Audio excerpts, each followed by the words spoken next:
Mesdames et messieurs, bonjour. Nous sommes le dimanche 26 avril 2015 et je fais des essais.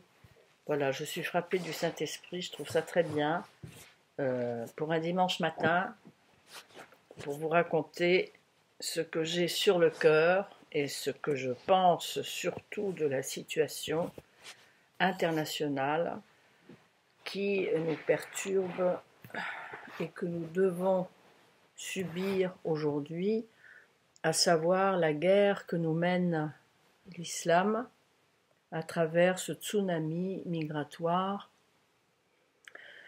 de tous ces gens qui traversent la Méditerranée pour soi-disant venir chercher bonne fortune en Europe.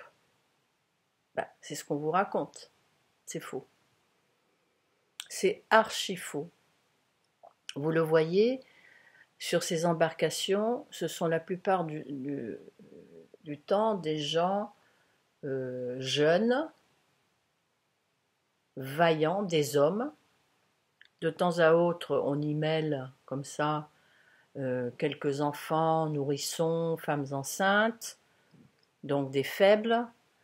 Tout ça est destiné évidemment à nous émouvoir, nous les bons occidentaux démocrates au grand cœur. En conséquence, il ne faut pas croire ce que la presse vous raconte.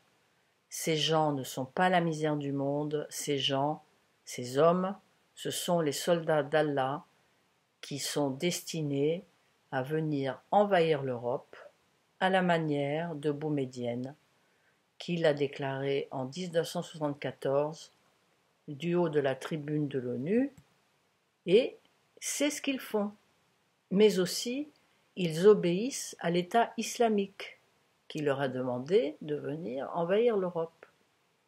Par conséquent, tout cela se passe à partir des côtes libyennes, une Libye à feu et à sang, une Libye dans le chaos le plus incroyable, dont le premier responsable est quand même M. Sarkozy, qui est parti en guerre, poussé par son démon autopromoteur Bernard-Henri Lévy, qui faisait tout pour paraître sur toutes les photos, enfin bref, d'une indécence, d'une crapulerie jamais vue. C'est nous, citoyens, c'est nous, peuple français, c'est nous, peuples européens, qui sont obligés de payer aujourd'hui les turpitudes de ces deux salopards, Sarkozy et BHL. Souvenez-vous, dans les urnes, lorsque vous irez pour les présidentielles, souvenez-vous de cela, et surtout ne votez pas pour Sarkozy parce qu'il est le responsable en chef de ce qui nous arrive. Voilà. Donc maintenant, pour parler de ce tsunami migratoire, donc je le disais, ce sont des hommes jeunes, parmi lesquels on mélange quelques faibles, puisque l'islam de toute façon n'a aucune commisération, aucune compassion pour la vie humaine, tous les jours il nous le montre. Donc on sacrifie quelques faibles, et ces faibles, quand ils arrivent sur les côtes européennes, eh bien les caméras de télévision se focalisent majoritairement sur eux pour nous émouvoir. Évidemment, c'est la manipulation, vous voyez, toute la misère du monde qui débarque. Vous vous rendez compte, ces pauvres enfants, ces nourrissons, mais comment ont-ils pu traverser ainsi une mer déchaînée? Eh bien oui, ils le peuvent parce qu'ils y sont forcés par les soldats d'Allah de l'autre côté. Voilà.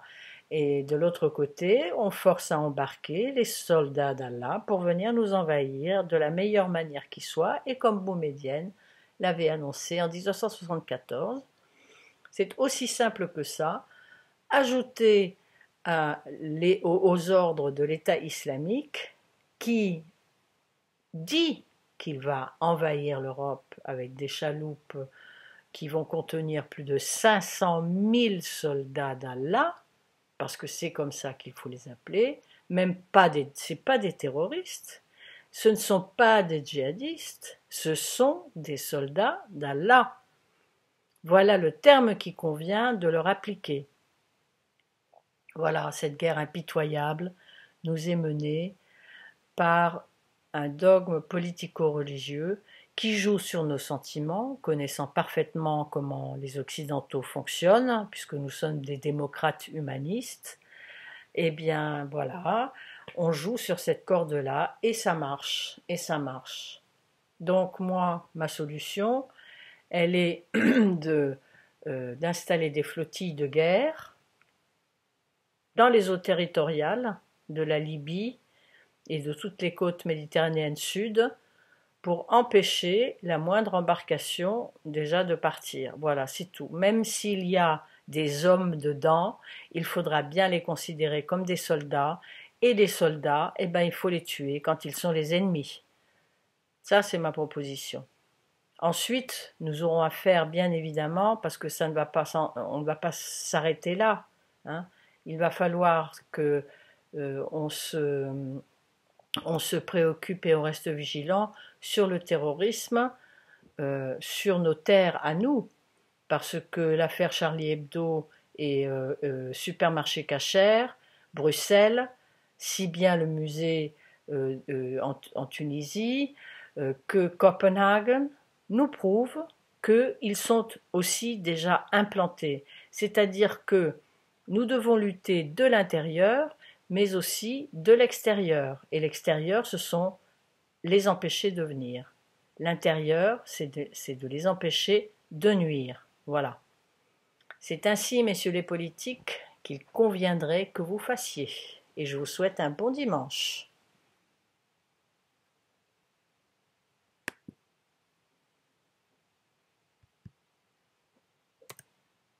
Ben, comment ça s'arrête ?